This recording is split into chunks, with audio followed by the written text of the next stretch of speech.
Hi, Dana. It's me, your sister-in-law, Cheryl. I'm just calling to tell you what your nephew done said to me the other day. He walked in and I'm doing my wordle and drinking my coffee, and he said to me, Ma, why ain't you got no titties? And I looked that boy in his eyes and I said, I used to have titties. I had big titties. Your dad used to love them. Then you came along and greedy little son bitch you are, sucked them dry. Now I ain't even got bee stings. Can you believe the caucasity of that son bitch? Anyways, I just wanted your opinion. Give me a call back, Dana. It's me, your sister-in-law Cheryl. Bye.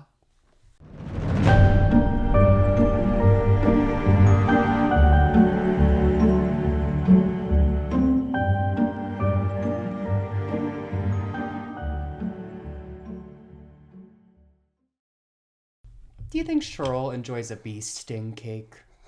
She might. Do you think she makes a bee sting cake? Have you ever had a bee sting cake? What? Considering Cheryl's version of spaghetti is Heinz ketchup and ramen noodles, I don't think so. No. Anyways, welcome to another episode of Crips and Corks. I'm your host, DJ, here with my co-host, Paul, as usual. and we're doing something a little different with our intros. Yes, we are. What are we doing? So, because sometimes we find it hard to find things to talk about, especially when we double up on episodes, we've decided that it's going to be more fun for us as well for you. Well, we're hoping it is, if we gamify it a little bit. So every week we are going to bring you blessings and curses. Yes, that's right. Each week, we are going to bring one blessing and one curse that happened to us that week. And if you're asking what that means, we're going to talk about one good thing, blessing, and one bad thing, curse. So, Paul, what blessings and curses have you brought for us this week? Okay, so my blessing for this week is I attended a yoga class at this place called Death Comes Lifting. It's badass like weightlifting, like fitness gym. They brand it as like fitness for misfits. So I was like, I have to check that out. So my brand these days. Yes. And it was actually really cool. Like I've never done yoga where they're playing like death metal and shit. Like That's like, interesting. Yeah, because usually it's all like, here, find your inner peace and your oneness. So it's just like really interesting, especially like I said, all of the yoga classes I've been to before have been like the hippy dippy, like spiritual, blah, blah, blah. But, I mean, it still had a lot of the same messages. Like, you guys are so fucking... They kept saying, we're cool, you guys are awesome. And they called us, like, weirdos in good ways. Yeah. Like, it was really cool. Definitely would go back. Curse. Now, my curse for the week is this week was so fucking busy. And DJ can attest to this because about halfway through the week, I was like, DJ, I'm freaking out, man! Yes. And he's like, I don't want you to think I'm slacking. I was like, that never crossed my mind. Yes, but thankfully DJ brought me back in. He was like, first of all, you're gonna calm the fuck down, which he's really good at. So thank you for doing that. I'm definitely mom friend of the group. Yeah. And I definitely, when somebody freaks out, I go, listen, fucker, you're going to calm down. And if it gets to, like, if I needed to, I was going to slap you across the face to, like, bring you back to reality. And strangely, it did calm me down. He was like, I laid out all of my problems, and he was like, here's how we're going to fix all your fucking problems. I did A, B, C. Right. So I guess that was a curse and a blessing, like, all wrapped into one. So I guess you get a bonus. You're blessing. welcome. I'm the blessing. I'm the bonus blessing. Right. How about you? Blessing. Our friend Robert is in town. Yes. So we get to hang out with him this weekend, which is always cool. Love Robert. I think it's safe to say he's our first fan because he's the first one outside of us to hear the podcast. Yeah, for sure. Besides my parents. No, because remember the night it came out, as soon as it dropped, we sat around your mom's kitchen table with him, drinking wine, listening to it, because we had gone out that night. I don't even remember that. I do. It's a core memory. No, I don't remember that. Well, I guess thank you, Robert. We were two steps to the left. I was not, because I had to bring it up on Spotify to listen. And for those who don't know, 2 steps or 2 feet to the left, when you're 2 feet to the left, that just means you're really drunk. You're gone. You're not there. It's like 2 sheets to the wind. Yeah, 2 feet to the left. Curse. Next weekend is Pride, and we went out last weekend. We're going out this weekend, and we're gonna have to do stuff next weekend because we're gay. It is a requirement. Yes. And a bitch is tired. Oh, girl, I feel that. I'm so tired. My poor liver. But David Archuleta's gonna be here, It's and I'm not so even my excited. liver. It's just like last night we were sitting around. We got Mexican food. We were drinking White Claws, and I was just like sitting in the chair, this chair actually, and I was like, I wasn't even doing the forward head drop. It was just like head back. Right. Oh my God. Life is so tiring, but it's also a blessing. Like being that busy, I guess, because it means like we're popular. Yeah, we we have are things to popular. do. We're little socialites. My baby cousin wants to be part of the friend group. Yeah, that's interesting. Yeah, we'll talk about that off air in case she ever listens to this. Right. But anyways, just a reminder, we do have a live show coming up on June 21st at the Paduti Live Podcast Theater in Tarentum, PA, which is just a short 40-minute drive from the metro. I nearly said the DC metropolitan area, the Pittsburgh metropolitan area. Please go get your tickets. If you cannot make it in person, you can get a virtual ticket, but if you come live, you can get a $5 up and bring your own bottle so you can drink with us. We're covering our investigation of Gettysburg, Pennsylvania, and all the hauntings there, especially at the infamous Farnsworth House Inn. So it's not one you're going to want to miss, so be sure to get your tickets. We'll have the link below. And we did stay the night at the Farnsworth Inn, the most haunted place in Gettysburg. And we're going to let y'all know what went down there, the evidence we caught, and what just went down. It was a crazy night. Yeah, you fucker, you forgot the corkscrew. I did. But we'll grab the corkscrew after I do Pop Culture Corner. Oh, that's right. I have a really... I forgot that we didn't do that last week. Yeah, I'm excited about this week's Pop Culture Corner because I want to talk about the All-American Rejects. They're doing something super cool right now where they're traveling across the country and they're doing backyard shows. And that is so okay. First of all, the All American Rejects, have not heard that name in literal years. Yes, and they're like one of the most famous punk rock bands. I know. For sure. Second of all, that's so on vibe for them, and that's not something you see anymore. That's something so early 2000s coded. It's so punk rock. Like garage bands. Do people still like have garage bands and do garage band concerts? Not enough. Like we need to bring this back, and I think that's why they're doing it, to bring it back. And another reason why they're doing it, it's kind of like a protest to like Ticketmaster and these people charging out the ass for tickets. Those are a monopoly. And like it's getting them so much press doing these backyard shows for like free, and like you have to sign up for the text messages to get the address and everything. That's what we should do. What? Do a backyard show. Oh, we will soon. We'll do a backyard show. I'll show up in your backyard for free. That's fine. I have a big backyard. Girl, I don't know how your grandparents would feel about it. I have no parking. But hey, if I tell them free tickets, okay, just period. Bring your everyone just bring your own lawn chair or blanket, iconic, and your own booze. That'd be iconic. But back to American Rejects, such a badass move. It's so punk rock. It's so fuck the system because fuck Ticketmaster. All these people charging out the ass for concerts. Like it's just a fuck you to the system, and that's so punk rock and so what they're about. No notes. Keep that up. Yes. But what I do have some notes about is Joe Exotic this week. Oh my God. Tiger King. Do you know this story? Yes, I know. Yes, Paul. I lived through COVID. I watched Tiger King. Well, binged it in a day. He married a guy in jail called Jorge. Correct. Jorge got out of jail and he immediately called ICE on Jorge and got him deported. And get this. So now he is... It's a scam. It's a scheme from Tiger King. And he's tweeting Trump now. He's like, please deport me also so I can be with my husband. I know you don't support my lifestyle or whatever, but please just let me be with my Jorge. And he's just tweeting all this stuff via somehow. I don't know how he's doing these tweets. because he's in jail. And he was also tweeting about how, like, in jail, all the gang members and stuff were cool with him and Jorge, like, being together because they weren't, like, the normal gays causing drama and jumping beds or hopping beds or however he put it.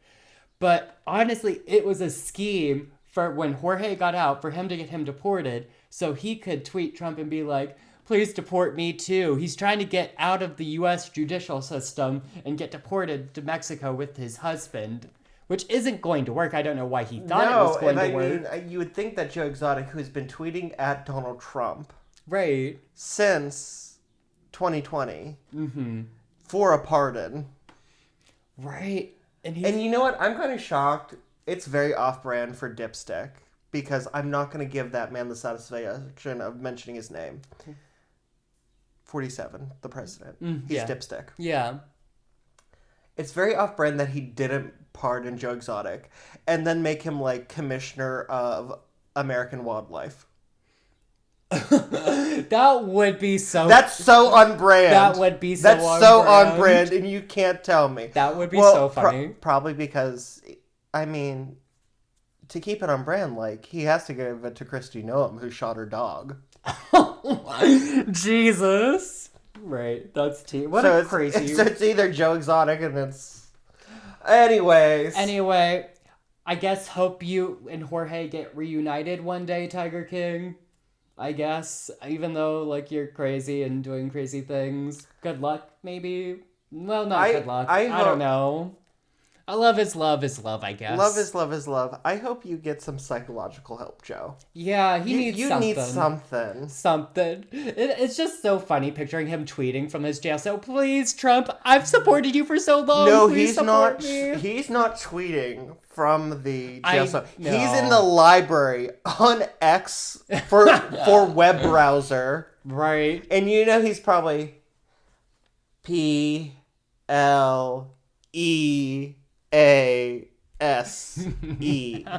space PRESIDE.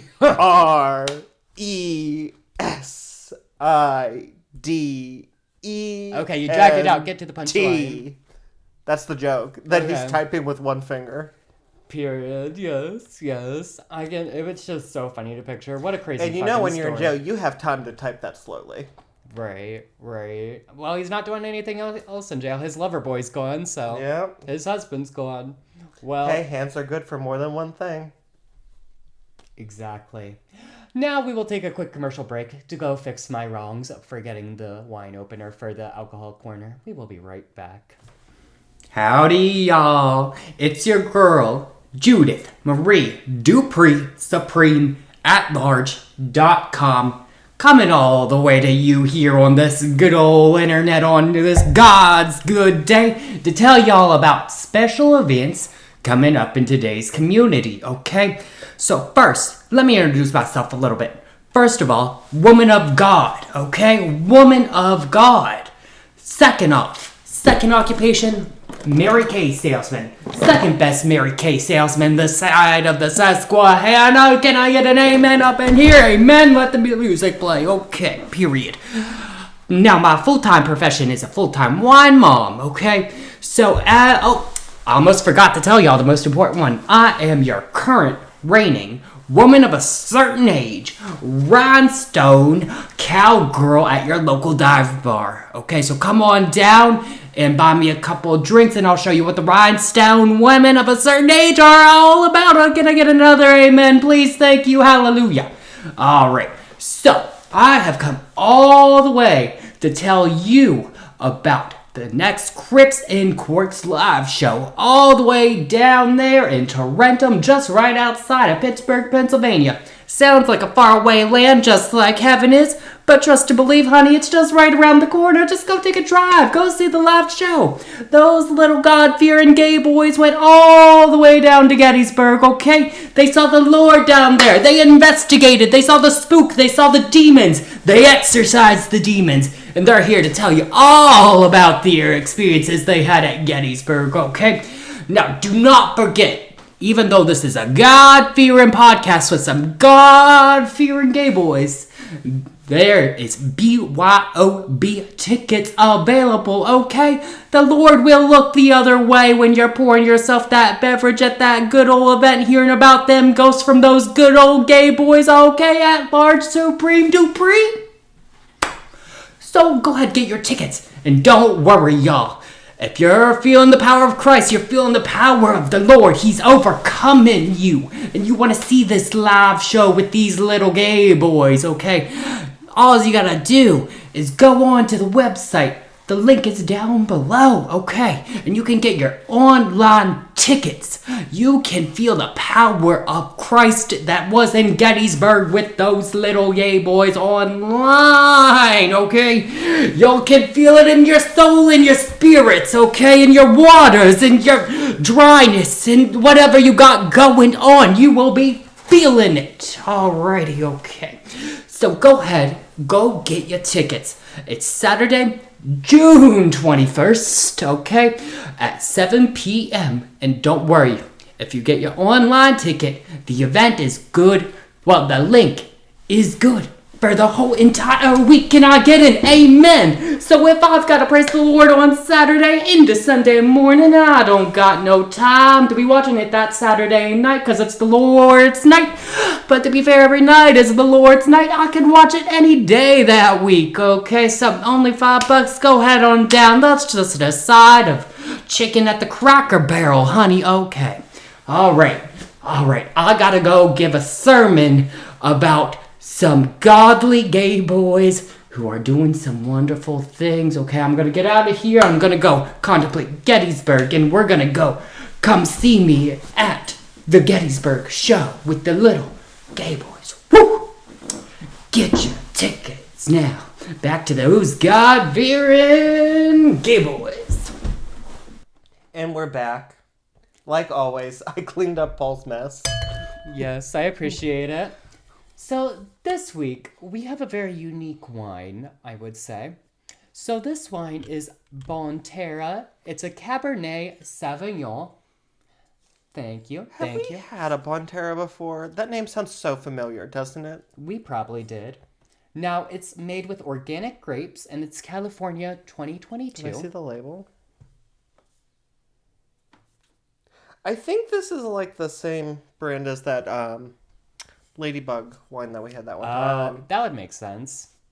Now, this organically farmed Cabernet Sauvignon stirs the senses with black currant and black cherry aromas, accented by a subtle thread of leather and tobacco.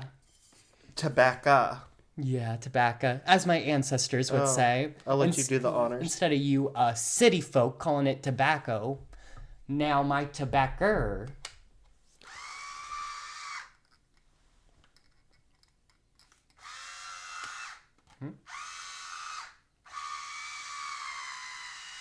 I thought it died on me. It is dying. How? It's been plugged in for days. It has not been plugged in. Oh, shit. Guys, what a mess. Let's Please hold. Another. We're gonna have to use the manual, I think. Yeah, we're gonna have to use the manual, guys. She's dying on me. I'm so sorry, y'all. I have failed you guys. We're gonna get it together, I promise. DJ got me the real wine opener. So we're going back to manual like they did in the old days, like when DJ was a kid. Yeah, but you know what? Back in the old days, nobody churned butter like I did. Oh my god. Have you seen that? It's called boy butter. It's lube, and it's called boy butter. No. It's interesting. I used it like once. It was fine. Oh, jeez. I do remember from like Scary Movie when Run. No. ASMR wine opening.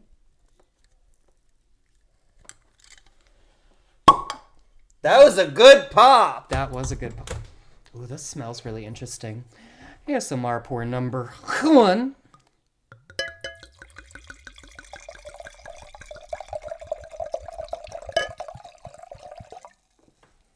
Ooh, spilled a little bit. On the chairs. And ASMR pour number 2.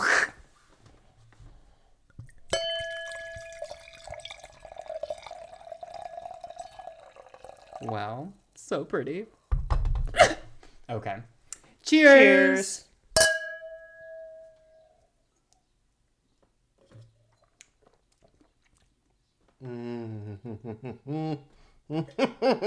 Yeah, baby. You can really taste the tobacco. Not be too That's confused with Selena, because I'm always keeping an eye out for Selena. As the That's people good should cigarette know. wine. That is a good cigarette wine. I'm gonna give it a 3 because I don't really like the taste that much. I like a red. I'm like kind of vibing with it, but that leather tobacco thing, I'm not really sitting right with me. So I'm gonna give it 2.5, 3. What are you giving it? I'm giving it a 4.5. You like it that much? Well, Cabernet Sauvignon is my favorite. But I am knocking off a half point because that leathery taste is a little off-putting. Yeah. It's not like extremely off-putting. It's just like It's not great. you gotta. But I it's mean, there. this isn't like a sit-around drink type of wine. You have to pair this with like a meal. Probably steak. Steak. I can picture that with a steak for sure. It's a really good steak wine because especially like a really nicely seasoned steak, because the spices would go well with this. I could picture that. I'm here for that. I'm here for that. Okay, DJ. Let me tell you a story. Jack and Jill went up the hill because Jack was an experienced hiker. Jill got a shock when they reached the top when Jack impaled her head with a sharp rock. Covered in red, she was surely dead, and Jack washed the blood out with his water. He took a swig, did a little jig, and began to dig. Jack left Jill there without a care until in his dreams, Jill started to stare. The guilt became too much, and he would use alcohol as a crutch until one day the sharp rock once again came in clutch.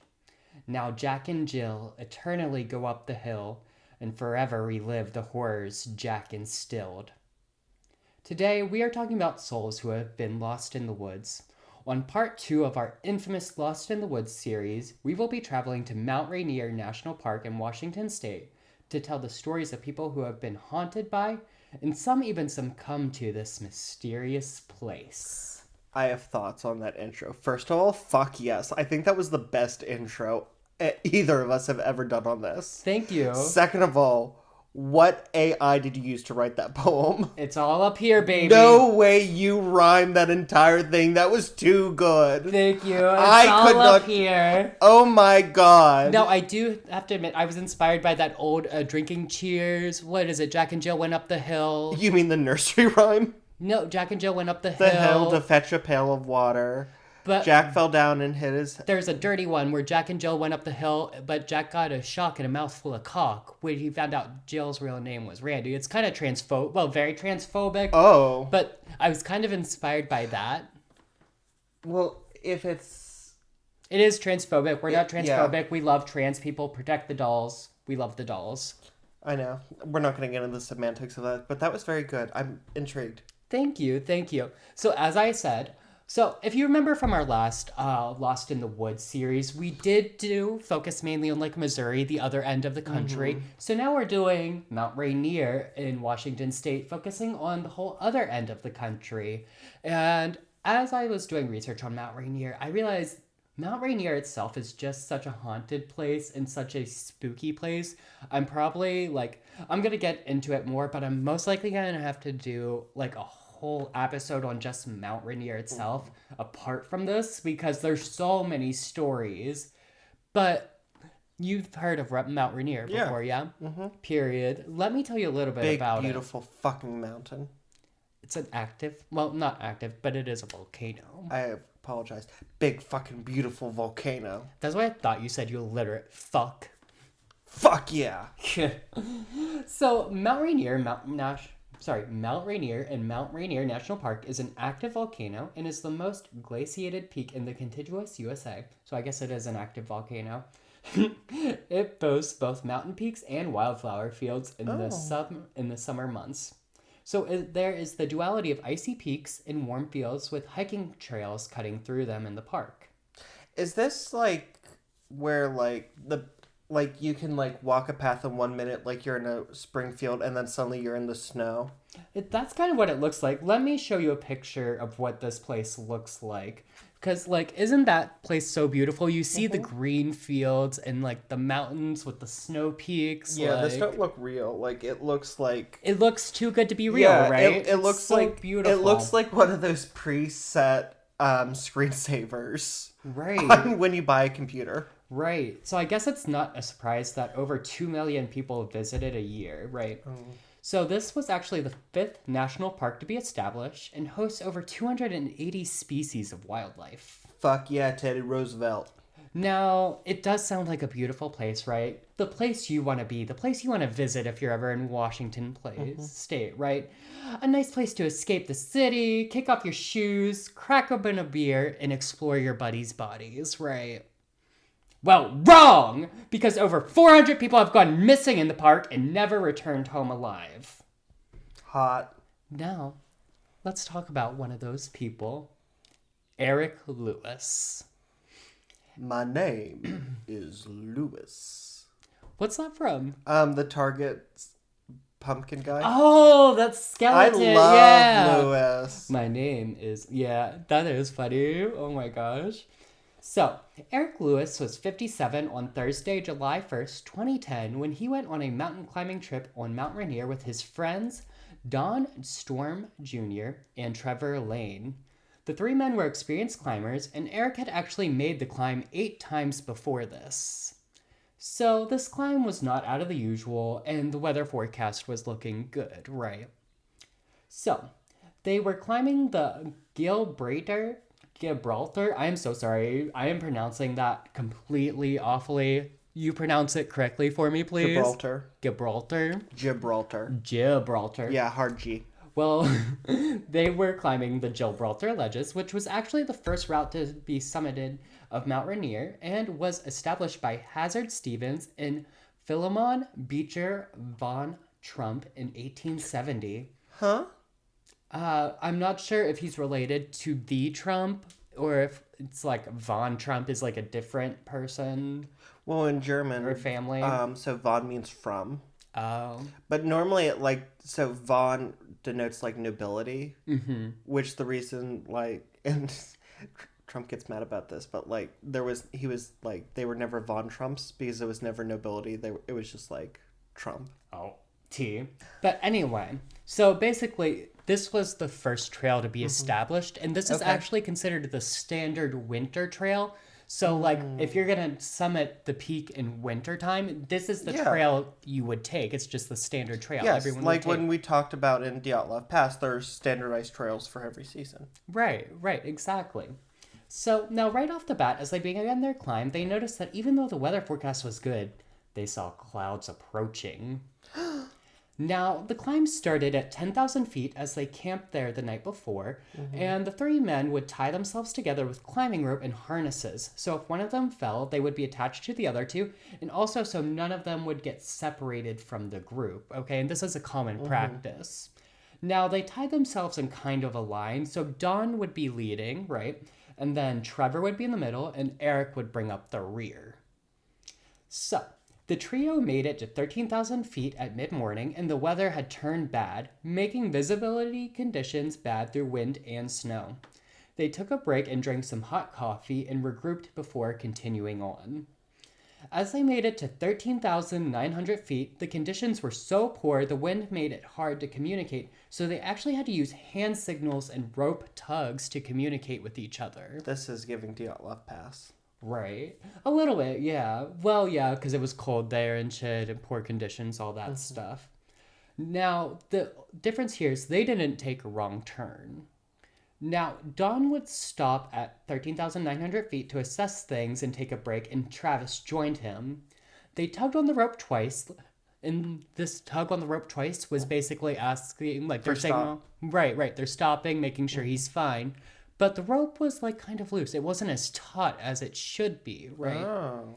So they pull in the rope, and Eric was not on the other end. It was just a butterfly Was he behind? knot. He was He's behind behind them? them. Okay. Yep. So they pull on the rope, and it's just a butterfly knot on the other end, and Eric wasn't there anymore, which was weird because they had just seen Eric moments prior. Was there someone behind Eric or No. no? Okay, so this rope is just like free hanging. At that point, it was, yes. Weird. Right. And you know, Go ahead. sorry.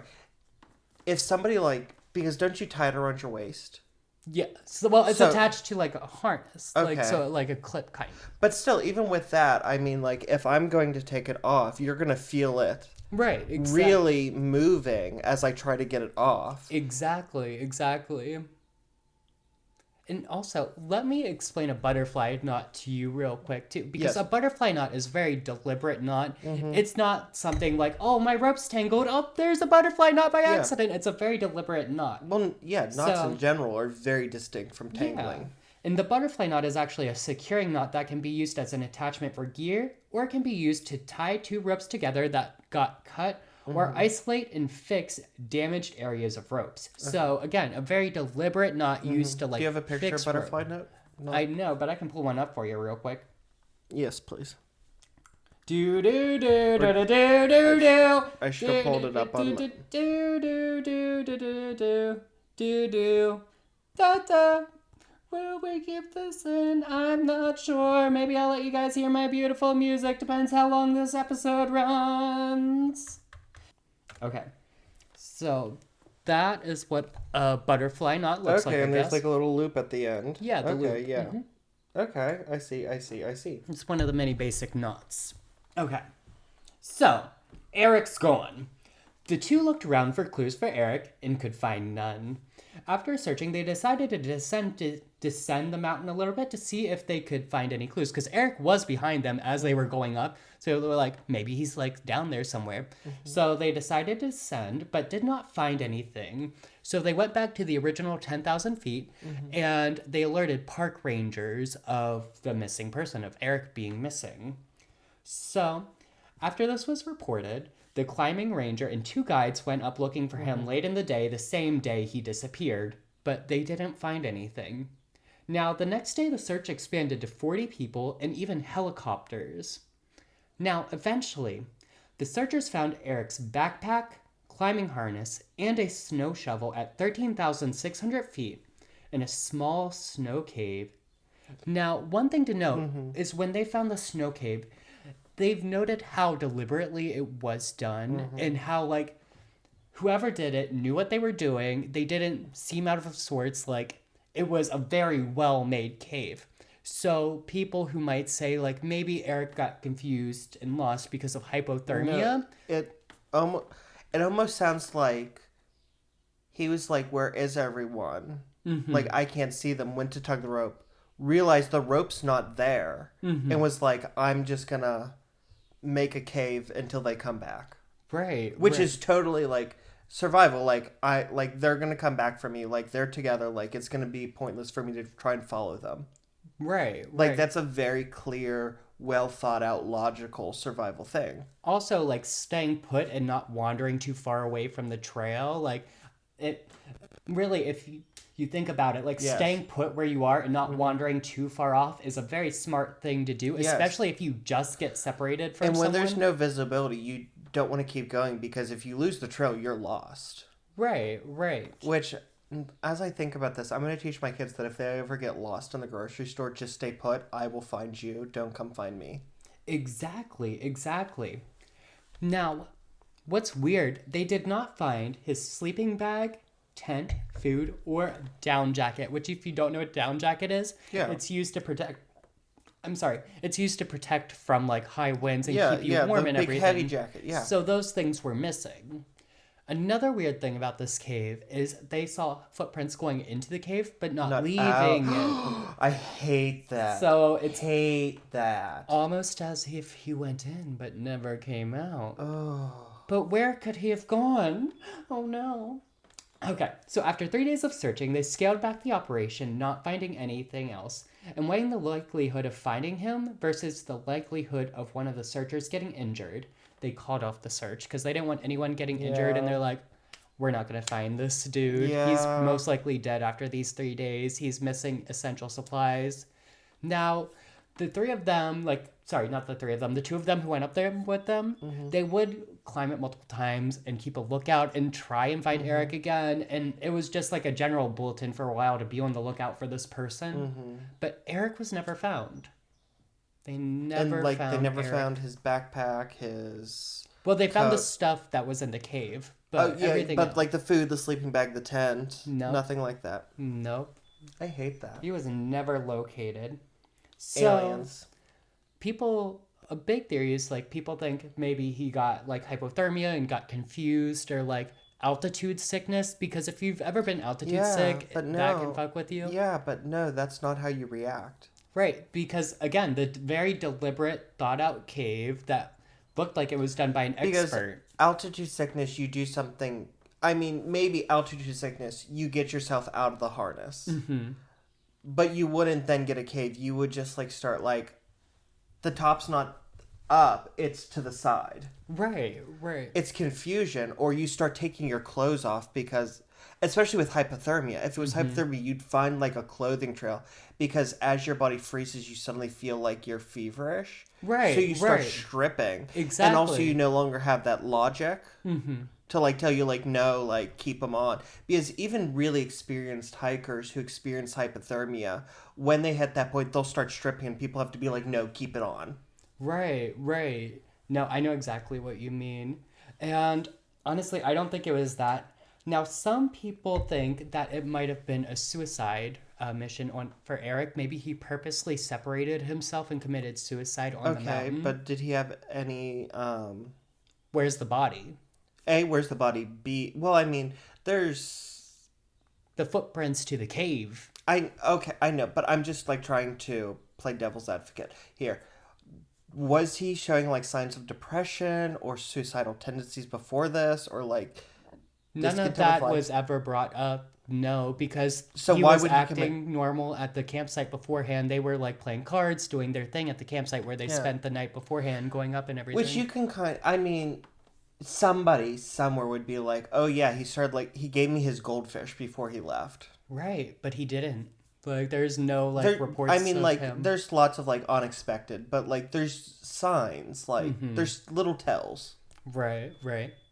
And there's other theories that maybe he was killed on purpose. Maybe by the two friends, or maybe there was someone else up there with them that they didn't know about. But where's the other person's footprints, though? If there was someone else up there. I'll tell you. Oh. Because I read this in a book. You walk up into the cave, and then you walk out of it backwards, retracing your steps. Yo, if they were that thought out, that would be crazy. I mean, if you go full fucking Agatha Christie on it, you kind of deserve to get away. I mean, nobody deserves to get away with murder. Let me think that. But if you think that hard, like, it's like, if you pull some Agatha Christie shit.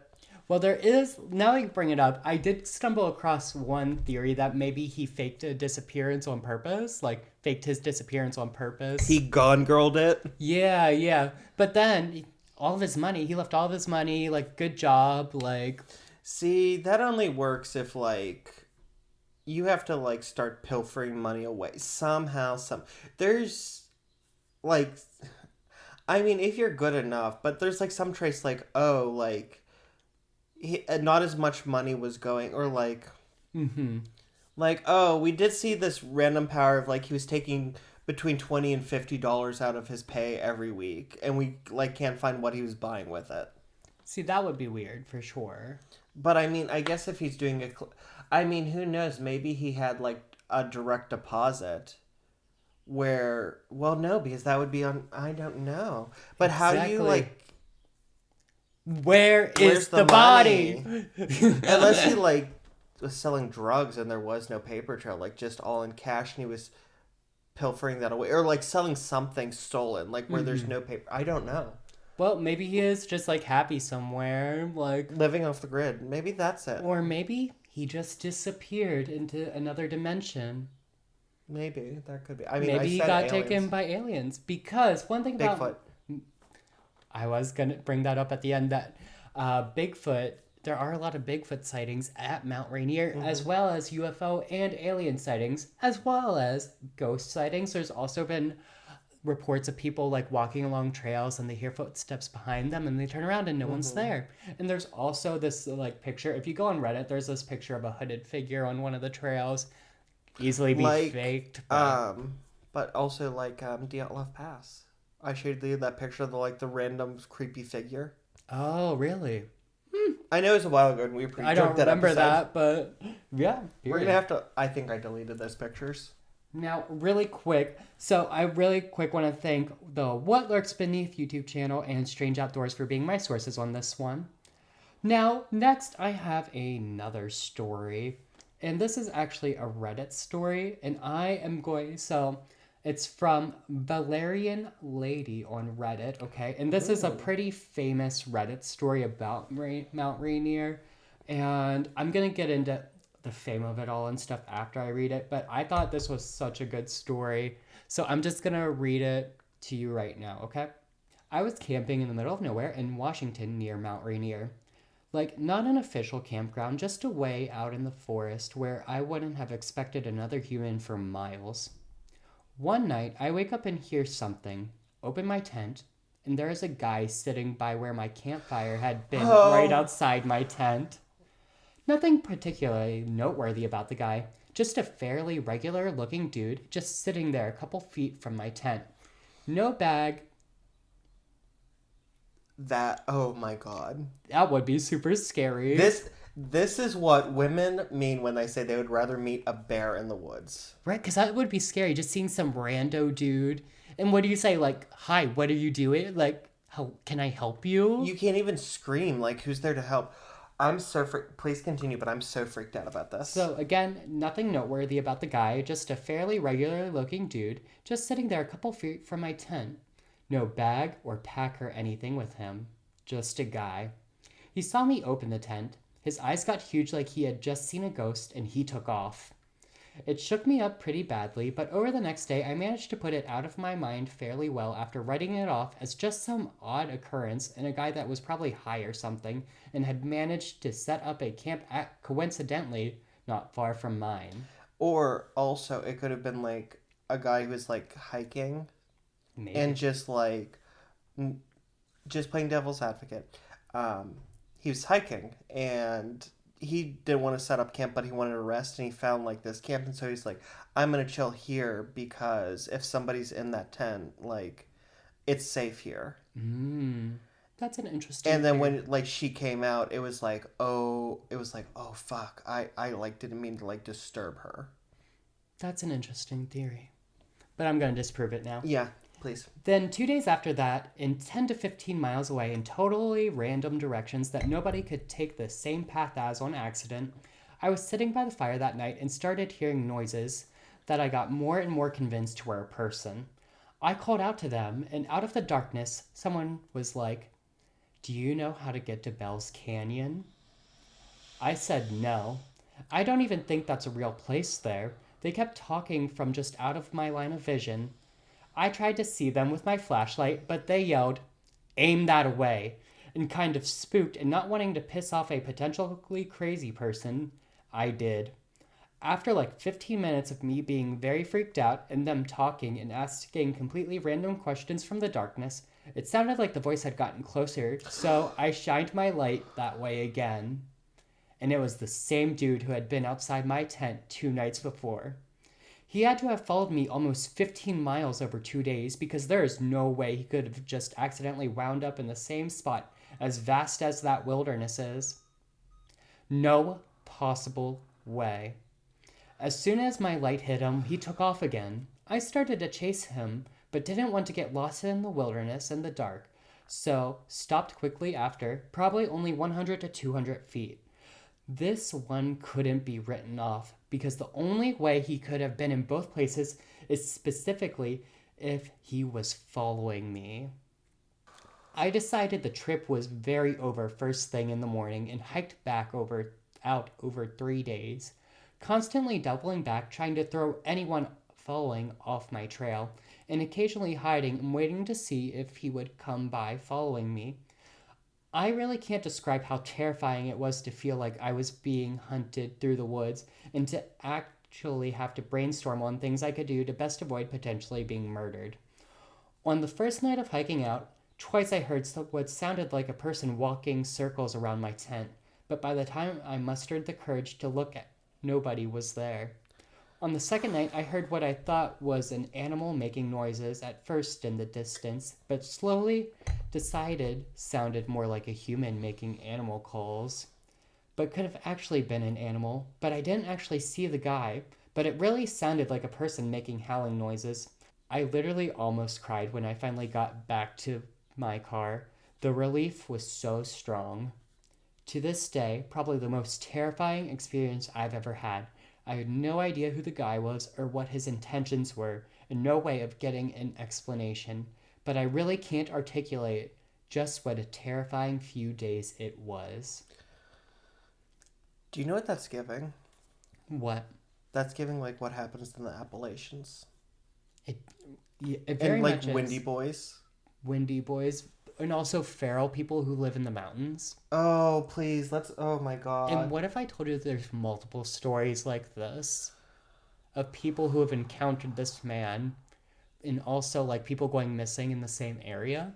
So people think there might have been like a serial killer at that time when this occurred and he escaped that serial killer. You have no idea how like what a visceral reaction I'm having like within my body at that story. I'm so freaked out. The first time I heard this story, I was freaked out too. Like this is such a scary situation. You're alone in the woods and there's just this creepy guy stalking you. Like it would be truly horrifying. And you're 3 days from your fucking car in the middle of wilderness. Like he's lucky he didn't get murdered. And like the people who have lived to tell about this guy are so lucky. Like, now I will say, the first time I did hear this same story, it was from What Lurks Beneath. Mm-hmm. And he just actually, the way he told this story was different. And he actually said it was a girl instead of a girl named Dawn who was 26. What was the Reddit name? Valerian. Now, the second time I heard this story, It was a guy. Either way, it's super creepy. I mean, for some reason, I like when you said Valerian, I just assumed it was a woman. Mm-hmm. But it could definitely be a man. Well, the reason I found out it was a Reddit post is because the Lore Lodge YouTube channel, they told this story. The first time I heard the story was on What Lurks Beneath's channel on YouTube, and he told it as a girl named Dawn, right? But then the second time I heard it on the other YouTube channel, Lore Lodge, they described it as a businessman going on a hiking trip by himself. So that's why I was like, hold up. Yeah, businessmen don't do that. And that's when I found out the original was this Reddit post that I just read you. So I'm not sure where the first YouTube channel got that information about it being a girl or whatever. Like, I'm not sure who's right there. So that's why I wanted to read the original Reddit post to you. And it also like brought up like these random guys like Mr. Ballin too on YouTube who just sit at these random white men who sit in their gaming chairs on YouTube and tell spooky stories. Yeah. But then I started to think about it and I was like, that's kind of what we are. Just not in gaming chairs and not straight. Yeah, and here's the thing. I don't know. I really wish that I had the confidence of a cis, straight, white man to so confidently go on the internet and, just make a multi-part episode just because I think it's my God-given right to, talk for so long. Well, at the same time, that's what we're doing. That's literally what we do. I mean, we're not... I think we're pretty good at cutting ourselves off. Yeah. You love a two-parter. I'm like, if I can fit it in one, I'm fitting it in one. I like a deep dive, though. I like a 5... If you can give me 5 parts on a story, I want to know what that whore was doing in middle school. No. I think, I think you can, balance it out, where, you can, maybe... I think you don't need 2 parts when you can tell it in one. You can... Anyways... I don't know. That freaked me out. It is a scary story. It is a really scary story. That's terrifying. No, I do have one more story to round this out for you. Oh, God. Is this as scary? Maybe. This one's more like, what the fuck's going on? Okay, I'm ready. This one is about Ramona Lynn Fay, and I do have a trigger warning for this one. Suicide, blood, trigger warning. This one's really graphic, okay? Ramona Lynn Fay was 39 years old when she disappeared on July 17th, 1995. Fay had a history of mental illness as she suffered from schizophrenia. On that day, Fay had allegedly cut her throat in a suicide attempt and left her sister's home in Spanaway, Washington, and drove to Mt Rainier National Park. She was driving a tan Jeep at the time. Okay. One of the craziest things about this is that she was in a single person car accident, so just her car. So they found the Jeep, the tan Jeep. So she was in a single person car accident. Mm-hmm. It was in a ditch. Rangers helped her out of the ditch. As she has a cut on her throat, just let her fucking go.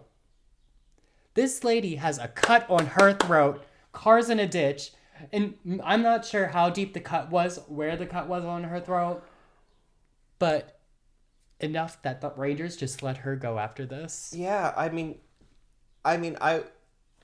like the accident, schizophrenia and then also like blood loss, I'm assuming. She had to have been acting at least a little squirrely. Yeah, and they just let her, like... How did they not register something was wrong? Well, also, like, cops aren't always the... Well, the park rangers. Law enforcement. I trust park rangers more than the police, I do too, but law enforcement. Yeah. Well, the next day, on July 18th, they discovered her car parked outside of a public restroom in Mt Rainier National Park, with the car's engine still running and her car door open. There was also a lot of blood in the car, as you could imagine. She was bleeding and everything, you know? Now, what's wild is some witnesses say they saw her on the trail in the park that day, right? So, at this point, if all that blood was in the car and there are witnesses on the trail, there has to be blood all over this bitch. Yeah. How are people not stopping her? Like, she has to have lost a lot of blood, acting squirrely. Like, people are seeing her. Now, do the witnesses say she was covered in blood? I mean, they didn't, but you have to assume. Like, yeah, but also, I'm saying, like, what could have happened is when her picture, like, ended up on the news when she went missing. Mm-hmm. Oh, I saw her. Mm-hmm. And they just saw somebody else who kind of looked like her. Okay, that could happen. I could see that. No, I could see that. Okay. There was an extensive search done, but they were not able to locate Faye. They didn't even find any blood in the woods, no drag marks, like off the trail where she might have fallen, like rustled, like bushes or anything like that.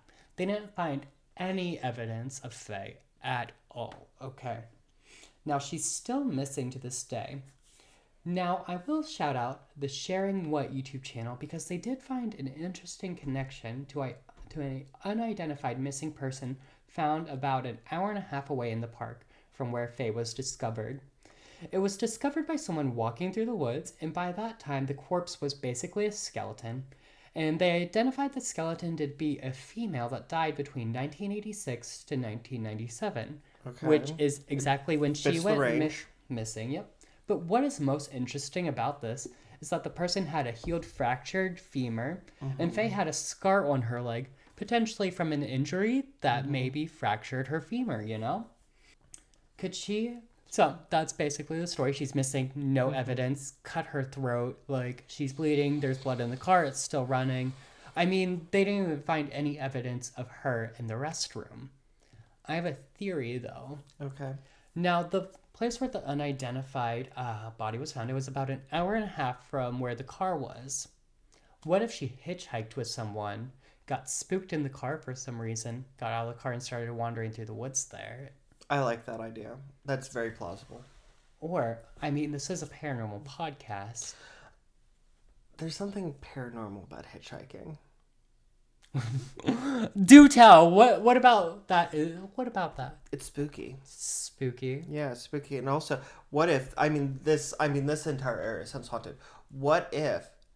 Okay, she hitchhiked, got into a ghost trucker's truck. And she's just roaming the nether regions. Ooh, because her soul, like, accidentally got snatched. Ooh. Like, sort of like a Persephone and Hades thing. Mm-hmm. Where, like, she, like, got in and was like, can I drink some of this Diet Coke? And, like, now she's, like, in the land of the dead. Maybe. I mean, remember before how I said also the way that I was like, this is Hades and Persephone, but rather than Hades, it's a ghost truck driver, and instead of a pomegranate, it's a Diet Coke.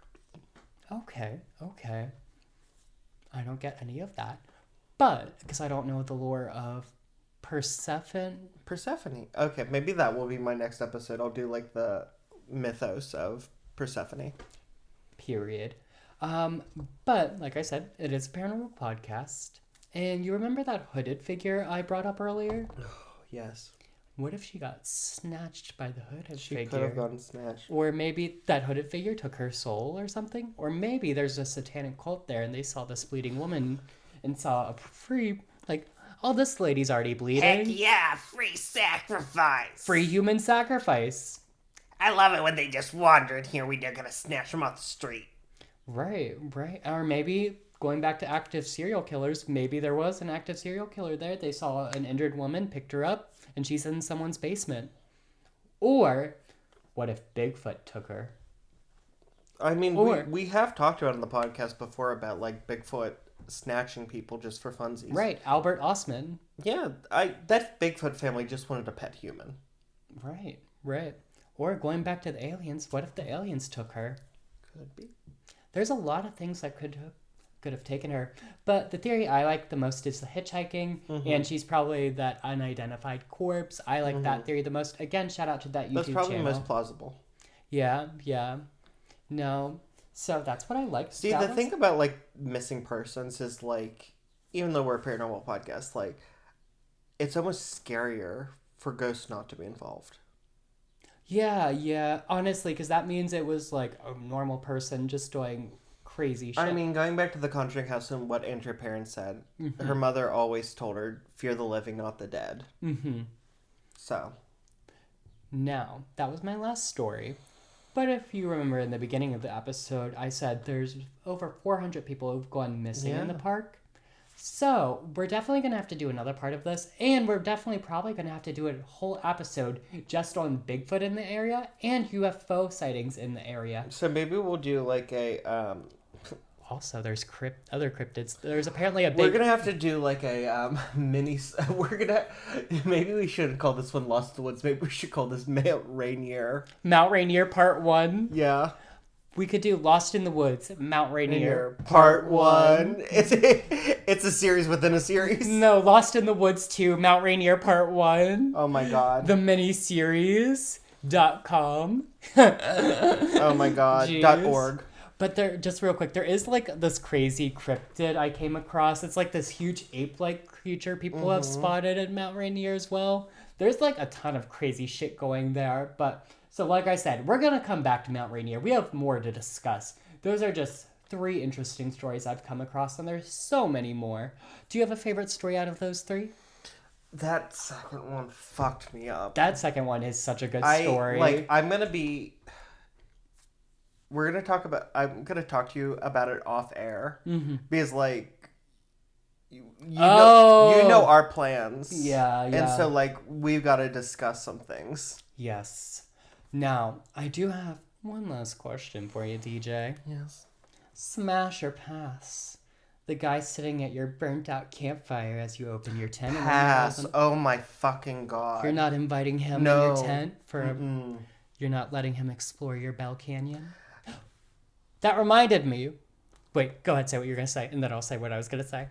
It could be Taylor Zakar Perez sitting there across my put out campfire in the middle of the woods, and I would still say no. Oh my god. Taylor Zakar Perez is like my ideal man. You're not gonna have your Brokeback Mountain fantasy? If you're not hiking up the mountain with me, you don't get to come in my tent. Period. That's probably for the best. I'm gonna have to pass too. I mean, I'll be like, who the fuck what are you doing here? Can I help you? But we're not smashing. You have to keep going. Paul's golden retriever energy would come out. Hello? Can I help you? gosh, new friends at the Anyways. campfire? Bell Canyon. Remember how in the Yeah. second story he Didn't know asked... if it was a real place. Right. I it? heard one theory. It's not a real place there. It's like, there is a Bell Canyon, but it's like hundreds of miles away. Oh. But there is a theory that they asked that because it's kind of like a code word. Like, so if you don't know where Bell Canyon is, they know you're not like in the same group as them, and they know you're like free prey. But if you know, like, yeah, I know where Bell Canyon is, it's kind of like their code word, like, I know who you are, please, you can't take me, like, I'm in on it. And they kind of like compared it to a drug ring too, like if they were like selling drugs, like if you know about Bell Canyon, you're in like the same gang or drug ring or whatever. I hate this so much. But it doesn't describe why the guy didn't want to be like seen in Kept the following light. her. Well, kept following him, but Like I also said, be it was seen in the giving light. Windy Boy. Windy boy. Like there was something wrong that he like knew she would pick up on. Like he wasn't human. I get that. But I hope you enjoyed these stories. Yeah, this was really good. I really enjoyed this. Good. I had fun researching it, which isn't a lie at all, and I wasn't totally fucking stressed out all week like I said earlier. Anyways, thank you so much for listening. We really appreciate. Please be sure to connect with us. Like, subscribe, follow wherever you are listening. If you're listening audibly, you can text us your thoughts. If you're on YouTube, you can DM us on any of our socials. Please do. If you have your own stories, whether about lost in the woods or creepy people following you in the woods, or just about anything paranormal, supernatural, you can email us at our email below. Paul, where can they find you? Well, you can meet me at midnights. Oh, Jesus. No, you can find me at my personal Instagram and TikTok at Paulember, Paulember. And as usual, guys, it's not delivery, it's DiGiorno. And if you'd like to follow me, you can do so on Instagram and on TikTok at The Real Deej Powers. And remember, we do have our live show coming up at the Paducah Live Theater on June 21st. Tickets are on sale now. We're going to have the link below. If you're not in Pittsburgh, have no fear. We do have online live stream tickets available. If you are in Pittsburgh, you want to come in person, please get that opt-up that you can drink with us because we love it. And I think that's all she wrote. Period. So, until next time, avoid the woods and keep your cribs tight. And your corks loose. Bye. Fucking asking me where my titties went. The audacity of that boy. Meet me at midnights.